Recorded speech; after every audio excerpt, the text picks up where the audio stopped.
What are you doing? Oh, well, hello there. Excuse me while I crack this open. Oh, man.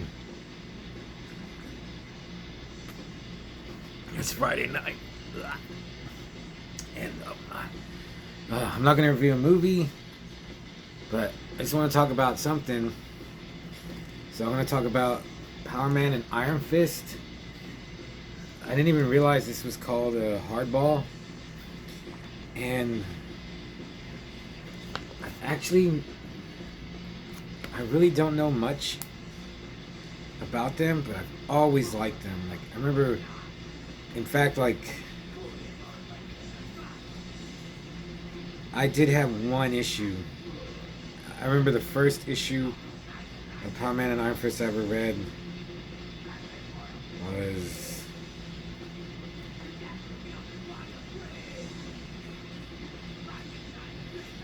was this one. Fantastic cover, but in this issue, like, it starts out, Iron Fist is dying of radiation poisoning, and I was like, what? When I read that, like, I was like 11 or, I don't know, like 11 or 12.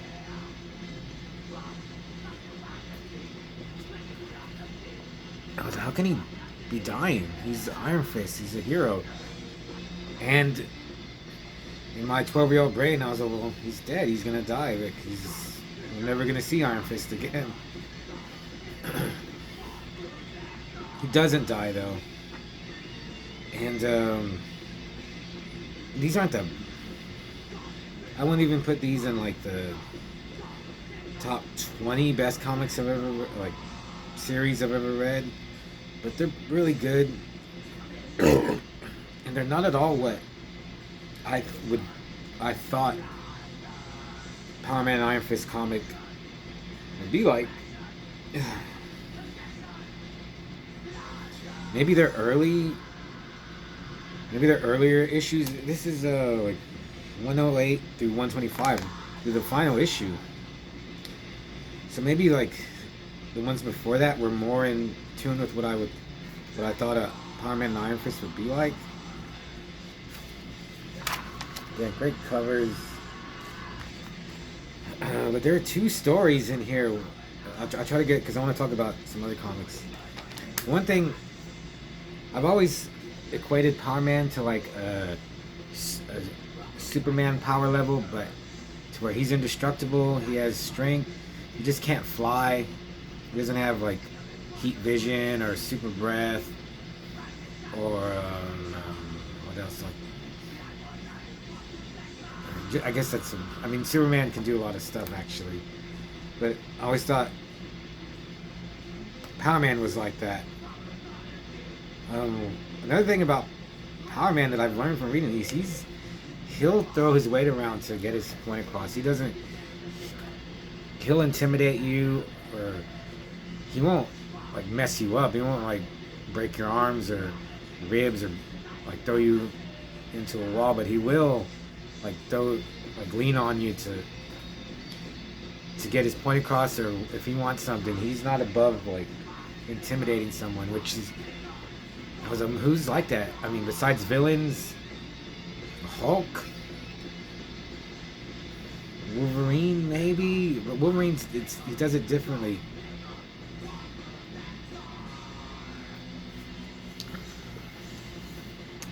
Like Power Man will just come up to you and like get in your face, and maybe like like chest bump you, or he'll do something. He's got a bad attitude.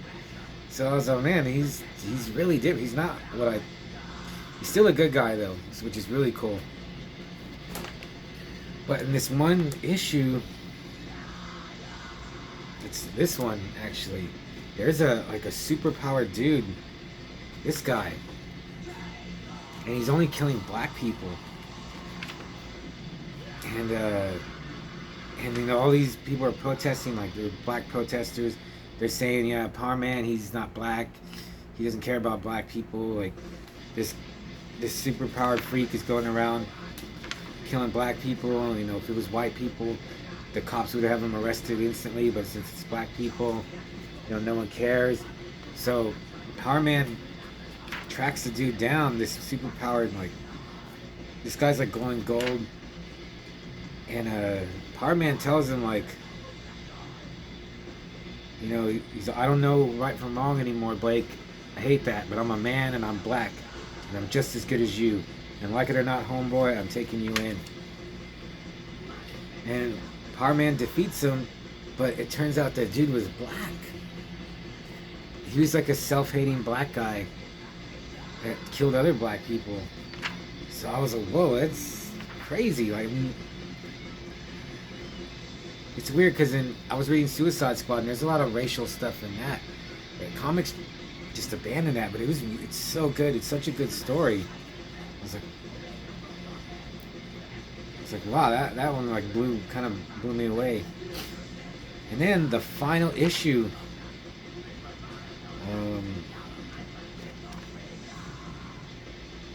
Let's see. 125.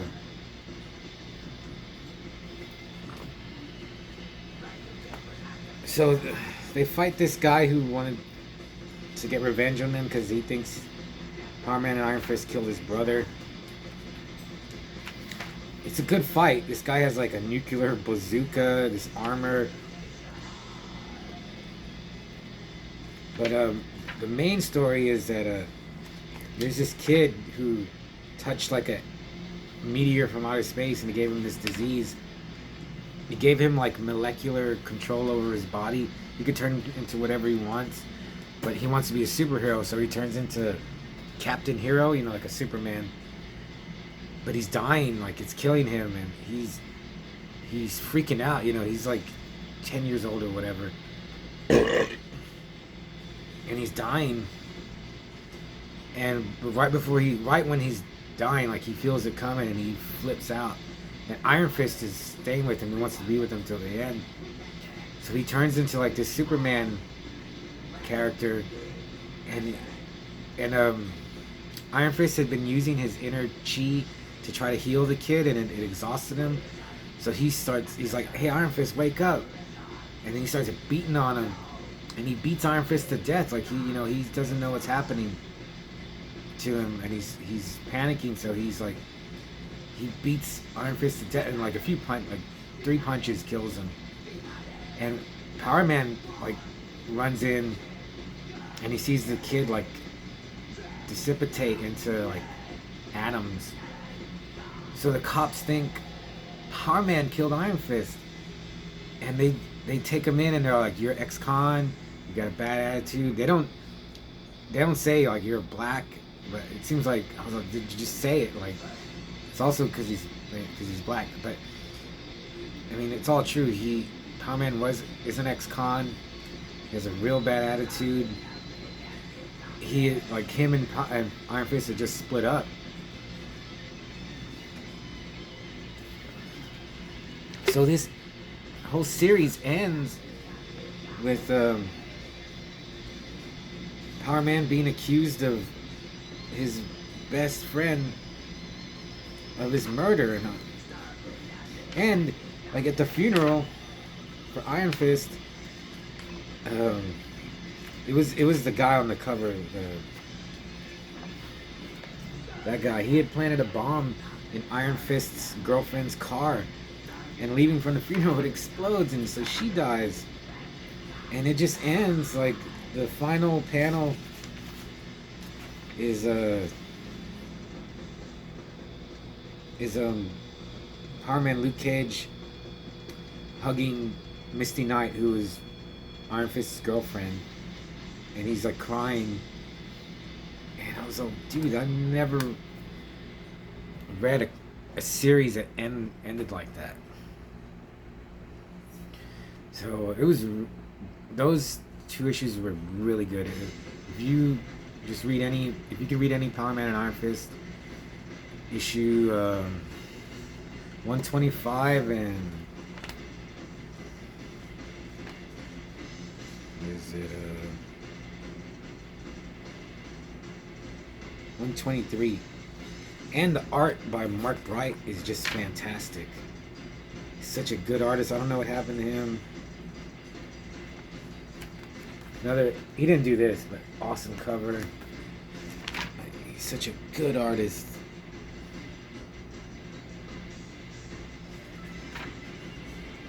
And Iron Fist, this is the best. Like, I didn't see his series. I didn't see the Luke Cage series.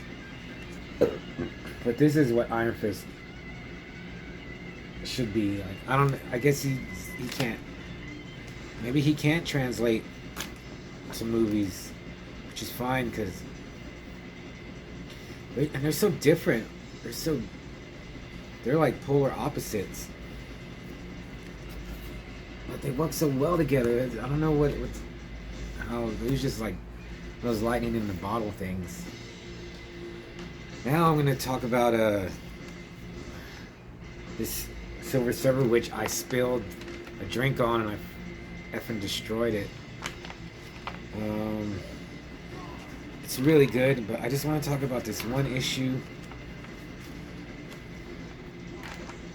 Let's see. Nope, not that one. These are like the whole thing is good. It's really good. But these issues where let me show you the cover. Well, it's this cover actually. It's Silver Surfer 34, where he meets Thanos for the first time. Yeah. So this is where like Infinity War begins. Another great cover, like the artist Ron Lim. Oh my, holy Christmas! I need a drink.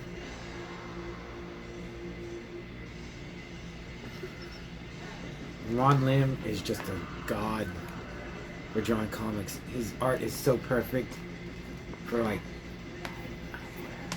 he could draw anyone. Okay, he's not as good as George Perez, may he rest in peace. But Perez is just, I mean, you just have to check out his art. But this is Thanos' Guide to the Galaxy. So he's telling Silver Surfer about, you know, how he wants to destroy half the population of the universe. And Thanos takes him to Earth, tells him how horrible we are. And honestly, Silver Surfer doesn't like Earth. He doesn't like. He kind of likes humans. He says we're so passionate, but we're so horrible and destructive. But there's just this one part where Thanos takes Silver Surfer to this world. He's all, welcome to Solaria. It's a lush and bountiful planet inhabited by a primitive yet gentle people. Beautiful, aren't they? And there's these little like sea monkey people. And Thanos tells them, you notice the Solarians don't fear us? That is because the world possesses no predators, we have no natural enemies. Such simple creatures crave nothing but food and shelter from the rains. These desires are presently easy to come by, and so they have no reason to war on each other. Paradise, no? And like Thanos is even, he's like even petting one. Whoa. Then he tells them, by my estimates, 20 years from now, their population will rise to a level far higher than their planet can support. Famine will set in, followed by clan warfare and cannibalism. Paradise becomes hell. And Surfer says, but surely they can be taught to. They have the intellect, but not the motivation. Throughout the universe, no one wants to believe that such a nightmare scenario could happen to them. And then, you know, they're arguing, like, Surfer's like, you can't do this. You know, life is precious. Yada, yada, yada. And Thanos is like, Thanos tells him, not only will you allow it, but you will aid me in this crusade. And Surfer says, never. And Thanos replies with, you've already done so, Surfer. How? back on Solaria. So what Thanos did is when he brought Silver Surfer to Earth, Surfer got like bacteria on him, and Thanos tells him, "You picked up certain germs in your person, common bacteria from the air. These germs would normally perish during your voyages from one planet to the next, but this time I teleported you directly to Solaria. Microscopic life, harmless to you and all Earth creatures, but quite deadly to the inhabitants of Solaria." So Thanos knew this would happen. He infected Surfer, and then he took him back to those little sea monkey people planet. And he says, "I calculate that nearly 50% of Solaria's population has perished by now." Oh, and he like manipulated the time stream, took them like into the past or the future. So, but if you hurry, you can still save the other half, or you can waste time pitting your powers against mine. So, the Surfer goes back to the sea monkey people world, and there's just like a pile of dead bodies, and there's this little like sad sea monkey, but Surfer, like, his power is just like, they kind of screw with his powers, I think.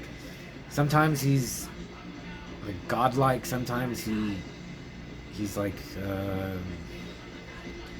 Jesus. I'm trying to think of someone that's like maybe like Wonder Man or Scarlet Witch. But he's so powerful that he can make a cure.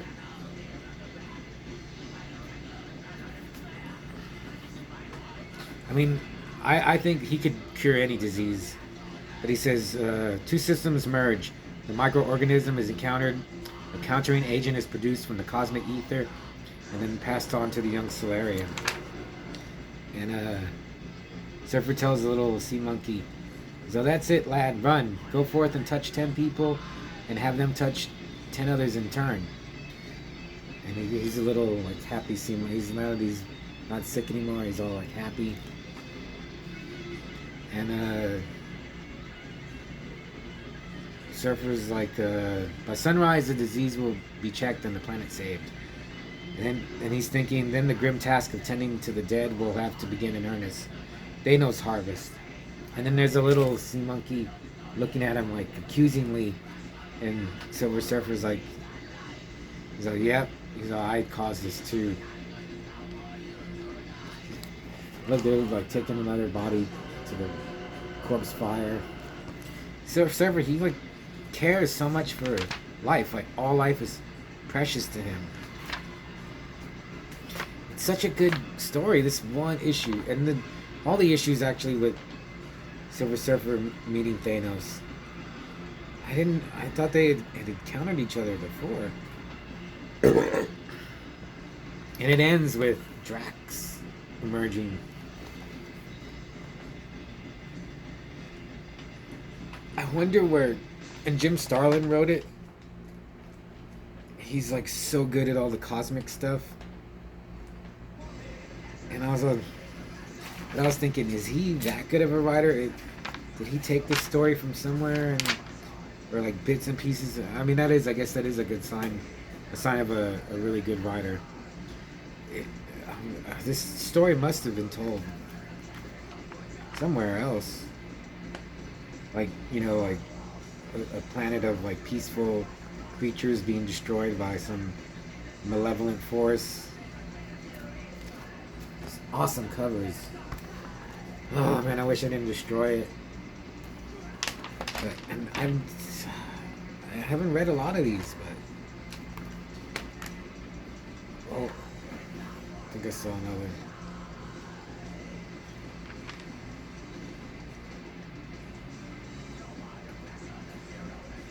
There's also this story called The Enslavers, which I've never read.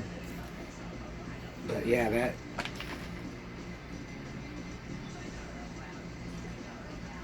story, Thanos' Guide to the Galaxy. That's the only comic you might ever need to read. Oh man. Okay, well, I'm gonna drink some more, and Let me know what you think of the Silver Surfer or Power Man and Iron Fist. It's so different. I think I like Surfer a little better, just because he's so cosmic, and then like he's like a Doctor Manhattan type Superman. That's why I wonder, like, Silver Surfer, like he's like Doctor Manhattan. If he fought Superman, he could just like turn Superman to glass, or like, you know, deatomize him or something. Like his powers are so crazy, like just unfathomable. That's what's so good about it. And he's like so human. Anyway, I'm gonna think of a movie to review, or you think of a movie for me to review. Let me know what you want to review, and I'll review it. I'll see you later. Bye.